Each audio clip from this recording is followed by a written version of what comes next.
A'udzubillahiminasyaitonirrojim. Bismillahirrohmanirrohim. Assalamualaikum warahmatullahi wabarakatuh. Sahabat Filah Channel Debat Iman dan Logika yang semoga selalu dilimpahi rahmat dan barokah dari Allah Subhanahu wa Ta'ala. Kami terus berusaha untuk menghadirkan diskusi lintas agama antara Islam dengan agama di luar Islam dari sumber APIL, yaitu Apologetika Islam Indonesia, yang insya Allah dapat memberi manfaat yang besar bagi kita semua. Baiklah sahabat Filah Channel Debat Iman dan Logika, jika suka dengan acara channel ini, jangan lupa bantu kami untuk subscribe, like, share dan komen, dan aktifkan tanda lonceng agar tidak ketinggalan video yang terbaru dari kami. Semoga kebaikan sahabat Filah dibalas oleh Allah Subhanahu wa Ta'ala dan dijadikan amal jariah. Mari kita dengarkan tanya jawab, debat dan diskusi berikut ini. Selamat mendengarkan. Jazakumullah khairan katsiran, syukron. Salam satu Tuhan.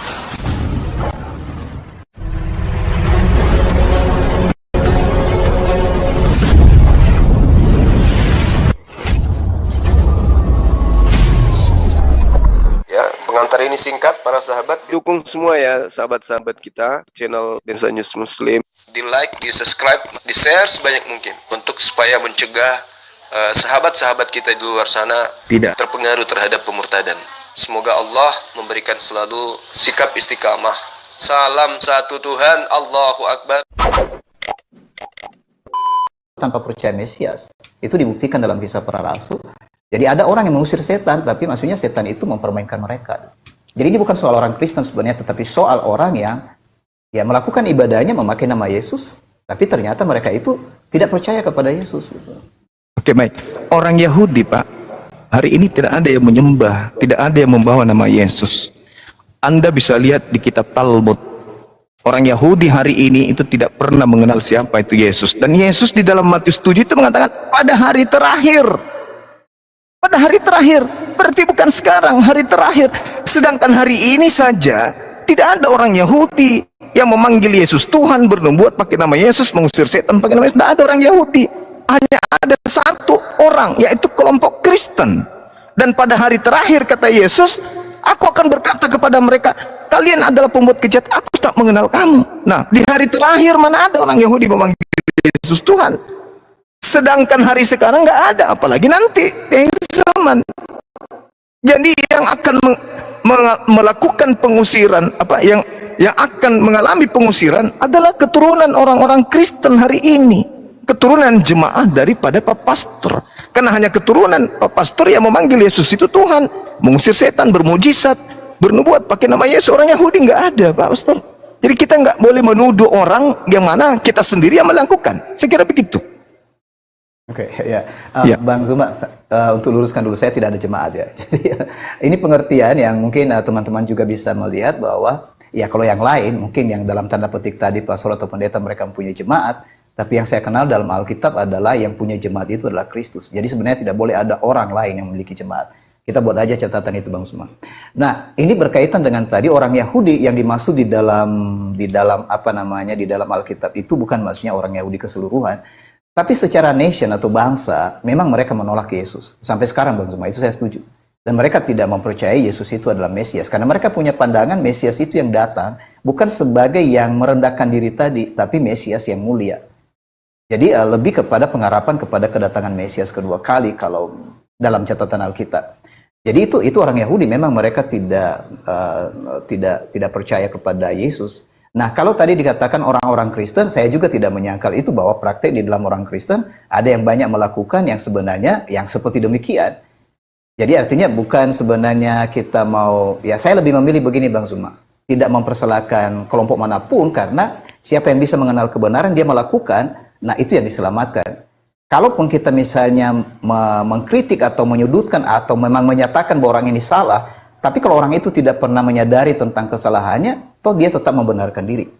Jadi saya melihat ini catatan dalam Alkitab, seseorang bisa mengenal kebenaran karena roh Allah. Saya garis bawahi itu. Roh Allah itulah yang membuat seseorang tahu bahwa siapa yang harus disembahnya. Jadi bukan alasan orang lain. Misalnya begini, oh orang Majus menyembah, lalu saya menyembah. Tapi tadi yang saya katakan bahwa seseorang secara spontan melakukan itu karena roh. Misalnya ada dua kata ini, percaya dan mengaku. Jadi percaya itu di hati, mengaku itu di mulut. Seseorang percaya karena roh dan mengaku di mulut karena itu roh juga. Kembali Bang Hikmah. Iya, jadi tidak ada orang Yahudi yang memanggil Yesus Tuhan. Yang memanggil Yesus Tuhan adalah Kristen. Yang mengusir setan adalah Kristen. Yang bernubuat pakai nama Yesus Kristen. Yang bermukjizat pakai nama Yesus adalah Kristen. Dari buahnya kamu bisa mengenal dia. Jadi ini bukan cuma orang per orang, seluruhnya. Karena di situ ada dua pohon. Tidak mungkin pohon yang baik menghasilkan buah yang baik. Begitu juga sebaliknya, tidak mungkin pohon yang tidak baik menghasilkan buah yang baik. Dan pohon yang tidak baik dan juga buah yang tidak baik akan ditebang dan dilemparkan ke dalam api. Coba Anda baca tuh. Matius 7 nomor 15 sampai nomor 23. Jadi dari buahnya. Kalau buahnya sudah jelek, pohonnya jelek, maka harus ditebang dan dilemparkan ke dalam api. Jadi tidak bisa dikatakan, oh ini buah jelek, buah di sebelah sini baik, sebelah sini buahnya baik, ini yang jelek. Tidak. Dari buahnya ini, kalau jelek, maka semua batangnya itu harus dilemparkan ke dalam api. Coba Pak Pastor baca. Seperti itu datanya. Kemudian, maka yang ada di atas muka bumi ini, yang memanggil Yesus Tuhan hanya Kristen. Dan faktanya kemudian, tidak ada orang Kristen menyembah Yesus karena perintah Tuhan, perintah Bapa. Bukan setiap orang yang berseru kepada aku Tuhan, Tuhan akan masuk ke dalam kerajaan surga, melainkan dia melakukan kehendak Bapakku yang ada di surga. Apa kehendak Bapakku itu? Perjanjian lama. Kalau kehendak Bapa dikatakan kasih, kasih betul. Kasih itu adalah dengan setia melakukan segala perintah-perintah Tuhan. Itu disebut kasih. Tertulis di Ulangan 11 nomor 1. Yosua 22 nomor 5. Kasih itu adalah tekun setia melaksanakan seluruh rangkaian perintah-perintah Tuhan. Itu yang disebut kasih. Bukan menghilangkan hukum Tuhan. Lalu kasih itu adalah mengayomi orang, menyantuni orang, memberikan orang Indomie, memberikan masuk rumah sakit, biaya sakit ketika sakit. Bukan itu yang dimaksud kasih. Kasih itu adalah tekun melaksanakan segala perintah-perintah Tuhan. Yesus mengatakan dalam Yohanes 14, jika kau mengasihi aku, maka engkau akan melaksanakan segala pekerjaan-pekerjaan yang aku lakukan. Nah, mana pekerjaan Yesus menyembah Yesus? Tak ada. Mana pekerjaan Yesus kemudian ibadah hari Minggu? Tak ada. Mana pekerjaan Yesus makan babi, tidak bersunat? Tak ada. Natalan? Tak ada, tak ada. Sedangkan Yesus mengatakan, kalau kau mengasihi aku, kamu akan melakukan pekerjaan yang aku lakukan. Yohanes 14:12. Nah, Kristen ini melakukan kehendak siapa? Menyembah Yesus. Roh apa yang merasuki orang Kristen sampai menyembah anak orang? Kan itu permasalahannya, Pak Pastor. Sementara Yesus ketika menerangkan dan berkata dalam Yohanes 11 nomor 42, apa kata Yesus? Engkau tahu, kata Yesus. Dia menunjuk ke langit. Engkau tahu bahwa aku melakukan apa yang kau kerjakan. Dan aku ingin bahwa orang yang banyak mengelilingi aku ini, aku mengatakannya kepada mereka agar mereka percaya bahwa engkaulah yang telah mengutus aku. Berarti Yesus mau dipercaya bahwa dirinya adalah utusan Tuhan, bukan Tuhan. Tapi yang terjadi, orang Kristen menuhankan, makanya ada pengusiran. Maka muncul pertanyaan, roh apa yang merasuki saudara-saudara Kristen sehingga dengan teganya menyembah utusan Tuhan? Yesus malu di hadapan Tuhan. Apa kata Yesus? Pergilah kepada saudara-saudaraku, jangan kau sentuh aku. Katakan kepada mereka, aku akan pergi kepada Tuhanku dan Tuhanmu, Allahku dan Allahmu, ilahku dan ilahmu. Yohanes 20. Jadi mau kayak mana? Kristen ini mau dapat keselamatan itu dari mana? Ini penting, Pak Pastor, sebagai saudara saya tuh. Nah, dikatakan oleh Yesus bahwa pada hari terakhir banyak orang yang akan berseru kepadaku, Tuhan, Tuhan, bukankah kami telah bernubuat demi namamu, bermujizat demi namamu, dan banyak mengusir setan demi namamu juga? Kata Yesus, pada hari itulah aku akan berterus terang pada mereka, aku tidak mengenal kalian, enyahlah daripadaku, kalian semua adalah pembuat kejahatan. Jadi buahnya dari nabi palsu itu adalah memanggil Yesus Tuhan, bernubuat, bermukjizat, mengusir setan. Seperti itu. Mungkin saudara pastor ini bisa menunjukkan kepada saya pola yang dipraktekkan gereja menyembah Yesus itu adalah kehendak Bapa. Di mana kehendak Bapa agar orang-orang Kristen itu mempertuhankan anaknya, utusannya? Saya minta dalil, silakan. Ya, baik, makasih Bang Zuma. Jadi dari bagian yang terakhir itu ya, misalnya meminta menunjukkan gereja-gereja Pak perintahnya, jadi saya pikir bukan di situ yang mungkin saya responi, karena ya itu gereja. Kalau misalnya agama masing-masing, kalau saya Bang Zuma, saya menghormati aja apa yang dilakukan oleh agama A, agama B, agama C itu, tapi saya berfokus kepada satu kebenaran. Yang saya lihat begini, kebenaran itu tidak mungkin dua, hanya satu.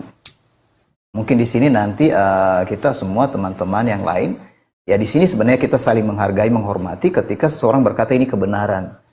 Nah, karena kalau misalnya kebenaran itu hanya satu, nah itu apakah kebenaran ini diperebutkan atau dipertentangkan?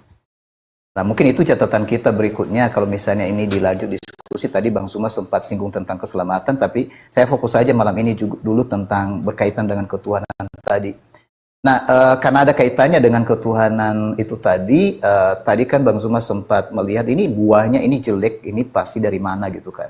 Ini karena menyebut orang-orang Kristen. Saya melihat dalam Alkitab begini. Buah itu terlihat dari perkataan yang berasal dari hati. Makanya kalau dikatakan dari pohonnya, pohon itu kan akarnya dari mana kita nggak tahu sampai itu berbuah. Kita tidak pernah mengenal seseorang sampai dia mengeluarkan kata-kata. Jadi kata-kata yang keluar di mulutnya terlihat bahwa orang ini seperti apa gitu.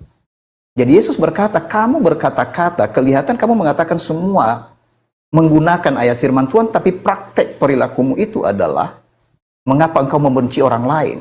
Itu yang dipertentangkan di sana. Jadi kalau tadi menyinggung tentang kasih yang praktik yang lain itu saya pikir itu ada benarnya sebenarnya, tapi bukan di situ.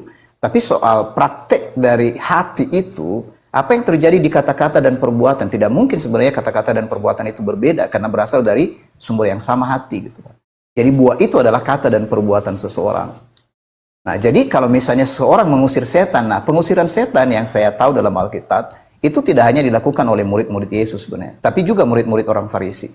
Mereka melakukan itu. Nah, sebenarnya yang disoroti Yesus bukan soal mereka mengusir setan, karena memang disuruh mereka atau diperintahkan murid-murid ini supaya mereka pergi, termasuk memberitakan Injil, menyembuhkan penyakit dan mengusir juga setan-setan. Tapi apa bedanya di dalam Matius pasal 7 itu untuk mengingatkan kepada mereka bahwa yang dipentingkan itu bukan mengusir setannya, melainkan melakukan kehendak Bapakku.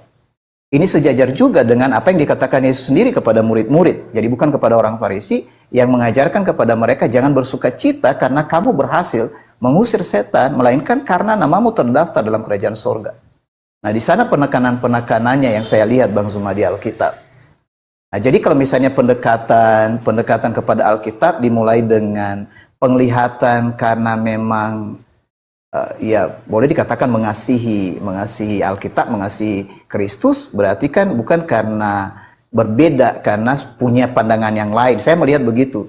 Meskipun di antara orang Kristen sendiri, saya harus berkata bahwa di antara orang Kristen sendiri ada yang sebenarnya berkata aku mengasihi Alkitab atau mengasihi Yesus, tapi mereka lebih mengasihi apa yang mereka percaya sendiri dalam dogma-dogma itu. Ya sama, misalnya Bang Zuma kan Bang Zuma punya kepercayaan sendiri, misalnya tadi berulang kali bahwa saya mempercayai Al-Quran, lalu melihat Alkitab dan melihat orang Kristen. Di sana mungkin persoalannya mengapa tidak bisa melihat ini secara utuh tentang apa yang terjadi dengan orang-orang Kristen dan apa yang terjadi dengan Alkitab, karena melihat dari luar. Kalau seandainya misalnya Bang Zuma dan teman-teman masuk di dalam kelompok itu, apa sebenarnya yang terjadi dengan mereka? Ada apa gitu? Nah, kita bisa melihat itu karena bersama dengan mereka. Yang saya lihat begini, Yesus itu meskipun dia dari sorga, dia ada di tengah-tengah orang Yahudi dan bersama-sama dengan mereka. Dan bahkan dia bersama-sama dengan orang berdosa.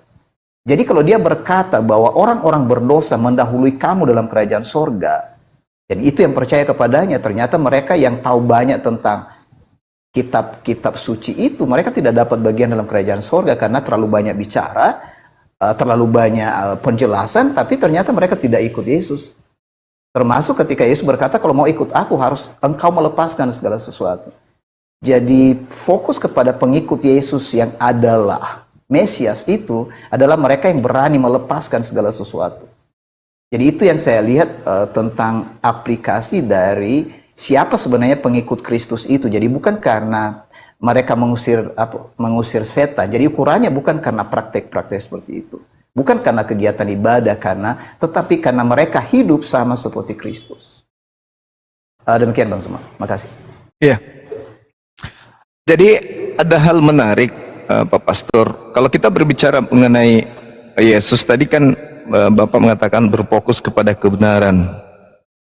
Kalau berfokus kepada kebenaran, maka dasar kebenaran yang Pak Pastor maksud itu, contoh misalnya menyembah Yesus, ke gereja, memuji Yesus, mentuhankan, mengilahkan Yesus, itu dasar kebenarannya itu di mana? Perintahnya itu di mana?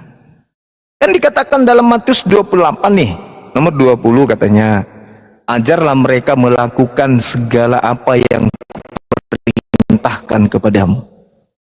Nah, mana perintah Yesus agar ke gereja hari Minggu? Mana perintah Yesus agar dirinya disembah? Dua hal ini aja sudah menjadi bukti yang sangat akurat bahwa Kristen ini akan diusir oleh Yesus. Tapi dianggap sepele. Kenapa? Karena roh jahat bekerja di situ. Roh jahatnya tidak mau melepaskan kemudian pasukan-pasukan yang rela pasukannya itu keluar dari barisan. Itu hal yang sederhana loh. Mana perintah Yesus? Kan Yesus mengatakan, tidak setiap orang yang memanggil aku Tuhan. Kan yang memanggil Yesus Tuhan itu ada dua kelompok. Tuhan di sini Al-Kurios, Tuhan junjungan, ya, tapi saya ikuti aja irama orang Kristen.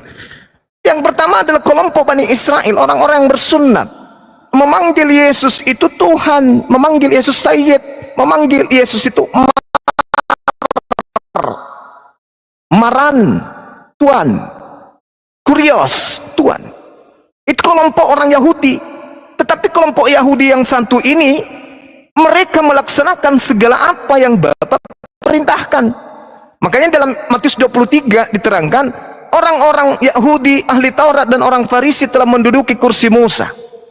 Kata Yesus, tetapi dengarkanlah semua perkataan mereka, namun jangan kamu mengikuti pekerjaan mereka. Sebab mereka mengatakan tapi mereka tidak mempraktekkan.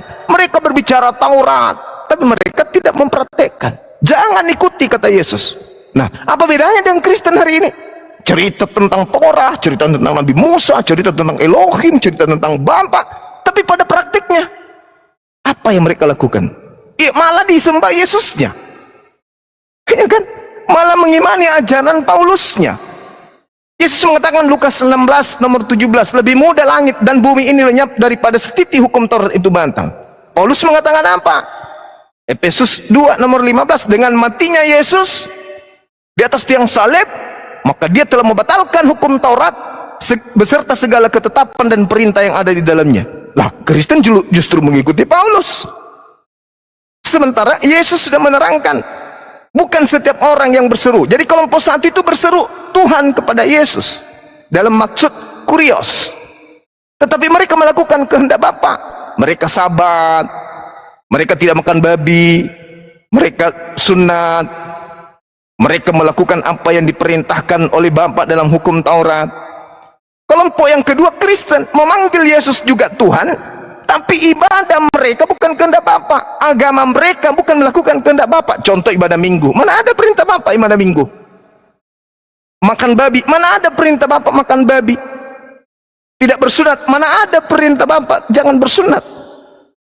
Malah Paulus mengatakan di Galatia 5 nomor 2, apabila kamu menyunatkan dirimu, Yesus Kristus tidak berguna bagimu. Sementara Sang Tuhan Elohim mengatakan dalam Kejadian 17:14, barang siapa yang tidak bersunat, maka dia akan dilenyapkan dari sebangsanya karena dia telah membatalkan perjanjian kekalku.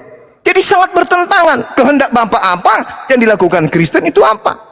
Jadi ada dua kelompok. Kelompok ini Yahudi taat kepada Yesus, taat kepada Elohim, memanggil juga Yesus Tuhan dalam arti kurios, tetapi melakukan kehendak Bapa. Kelompok yang kedua memanggil Yesus Tuhan dalam arti theos, tetapi celakanya tidak melakukan kehendak Bapa, malah melanggar semua kehendak Bapa. Jadi Yesus mengatakan, waspadalah serigala yang nyamar domba. Ini domba, ini yang nyamar. Domba itu, Pak Pastor, mohon maaf nih, domba itu adalah Bani Yakub. Yeremia 50 nomor 17, Bani Yakub adalah domba, di luar Bani Yakub bukan domba. Makanya pada saat di Matius 24 ada seorang wanita mengikuti Yesus teriak-teriak, apa kata Yesus? Usirlah mereka, usirlah dia. Wanita itu mengatakan, bukan aku diutus, apa dikatakan oleh Yesus di sana? Bahwa tidak patut makanan yang disediakan untuk anak-anak diberikan kepada guguk. Wanita itu mengatakan, benar Tuan, tapi bukankah guguk makan sampah, remah-remah yang jatuh dari meja tuannya? Apa kata Yesus? Benar, besar imanmu ibu, jadilah seperti apa yang engkau inginkan. Apa yang diinginkan ibu itu? Sembuhkan anakku. Anaknya sembuh, tapi status guguknya tidak berubah menjadi domba. Justru karena dia mengakui dirinya adalah guguk, maka Yesus mengatakan, hebat kali ibu ini, imanmu benar, imanmu besar. Jadi Yesus menganggap orang-orang yang bertemu dengan dia, tapi bukan Bani Israel, dianggapnya sebagai anjing. Jadi ada yang bukan Yahudi, ngaku-ngaku Yahudi. Inilah dia kelompok dari Roma Yunani menyebar sampai Belanda masuk ke Indonesia. Mohon maaf, Pak Pendeta, itu data. Saya kira begitu ya. Kesimpulan kita mungkin sudah bisa disimpulkan ini. Daripada kita panjang-panjang lagi, mungkin ada sesi berikutnya barangkali. Bentar dulu lah. Kasih sekali, 2 kali lagi lah. Oke, silakan Pak Pastor.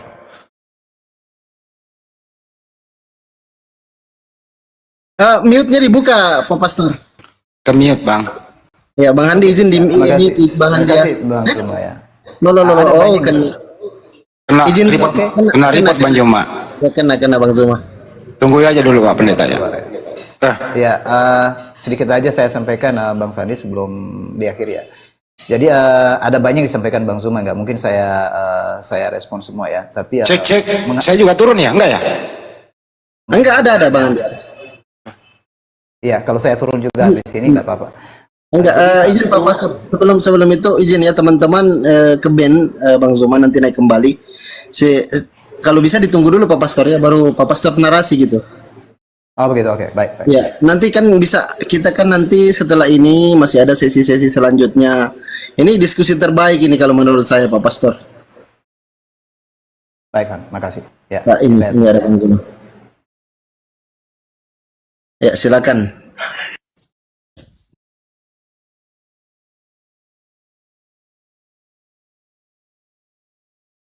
Silakan Pak Pastor, di open kameranya.